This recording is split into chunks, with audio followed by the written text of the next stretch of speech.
Jaringan tumbuhan. Jaringan merupakan sekelompok sel yang mempunyai asal, struktur, dan fungsi yang sama. Apabila kumpulan sel tersebut adalah sel-sel tumbuhan, maka disebut jaringan tumbuhan. Jaringan meristem adalah jaringan yang sel-selnya bersifat embrional. Ciri khas jaringan meristem diantaranya: A. Sel berdinding tipis. B. Bentuk dan ukurannya sama. C. Kaya akan protoplasma. D. Isi selnya tidak mengandung cadangan makanan dan kristal. E. Memiliki rongga sel yang amat kecil. F. Plastisidanya berupa proplastida. Jaringan meristem pada akar berikut contoh gambarnya. Jaringan dewasa atau permanen. Jaringan permanen adalah jaringan yang bersifat non-meristematik, yaitu tidak tumbuh dan tidak berkembang lagi. Jaringan ini dibentuk dari proses diferensiasi sel-sel meristem, baik meristem primer maupun meristem sekunder. Posisi dalam tubuh tumbuhan bersifat totipotensi. Jaringan meristem tingkat perkembangan posisi dalam tubuh tumbuhan asal-usulnya fungsinya. Jaringan dewasa epidermis, parenkim, vaskular, penyongkong, dan sekretoris. Berdasarkan tingkat perkembangannya, meristem dibedakan menjadi promeristem, terdiri dari sel inisial apikal dan letaknya di bagian ujung meristem, yang sel-selnya telah mengadakan diferensi sebagian, misalnya protoderm atau pembentukan jaringan pelindung, prokambium atau pembentuk jaringan pengangkut.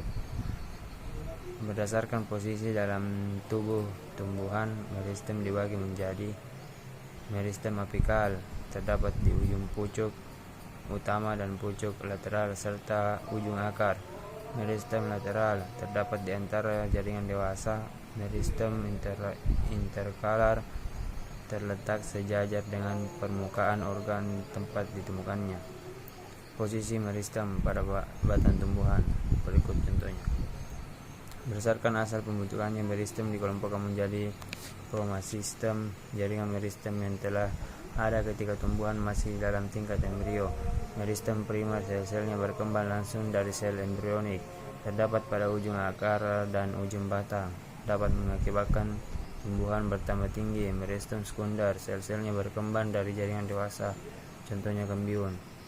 Jaringan epidermis, jaringan tertular pada setiap organ tumbuhan, terletak pada akar, batang, daun. Fungsinya sebagai pelindung bagian dalam organ tumbuhan, pelindung terhadap hilangnya air karena adanya penguapan, kerusakan mekanik, perubahan suhu, dan hilangnya zat-zat makanan dapat mengalami modifikasi yang disebut derivat epidermis.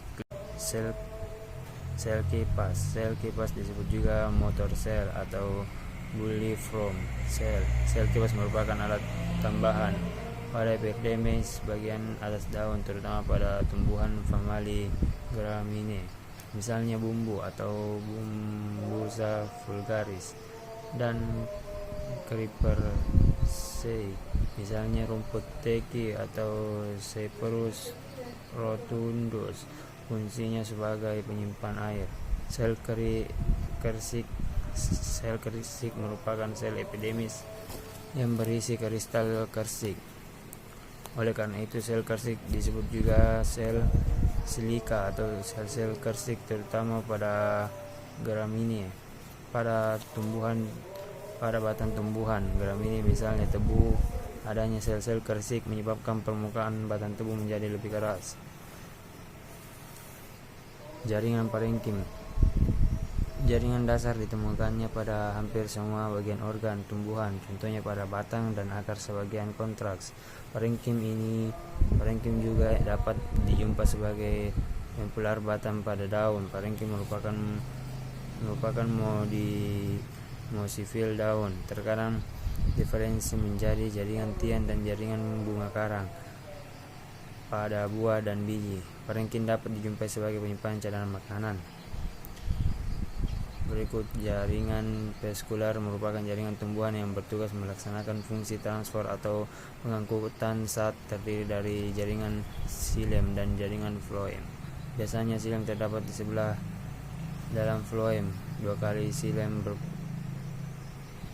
berfungsi sebagai mengangkut air dan zat mineral dan hara dari akar ke daun. Xilem memiliki 3 unsur.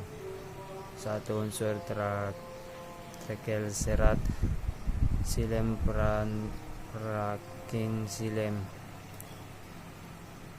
Floem berfungsi mengangkut dan menyebarkan zat-zat makanan yang merupakan hasil fotosintetis dari daun ke seluruh tubuh tumbuhan. Floem memiliki 5 unsur. Unsur keribal sel pengantar sel, albumen, parenkim, floem, serat floem. Jaringan penyongkon berdinding tebal, mengandung lignin. Zat-zat tersebut bersifat keras. Jaringan penyokong terdiri dari jaringan kolenkim dan jaringan sklerenkim.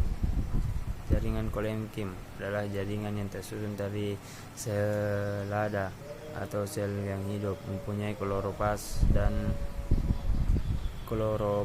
dan juga tidak, berdasarkan penebangan pada dinding selnya tersebut, anglur, lakunar, lamelar, dan anular. Penyusun jaringan sekroteris. Jaringan sekroteris dinamakan juga kelenjar internal karena senyawa yang dihasilkan tidak keluar dari tubuh. Penyusun jaringan sekroteris set kelenjar saluran getah.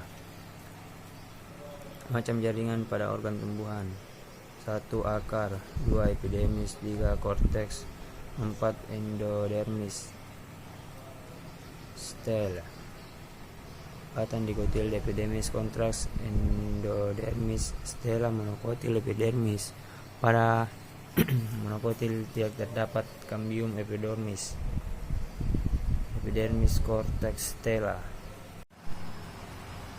Selanjutnya daun terdiri dari epidermis, parenkim atau mesofil, dan jaringan pembuluh. Selanjutnya tahapan dalam titopotensi sel-sel wortel sehingga terbentuk individu baru adalah sebagai berikut. Floem akar tanaman wortel dipotong kecil-kecil masing-masing 2 mg.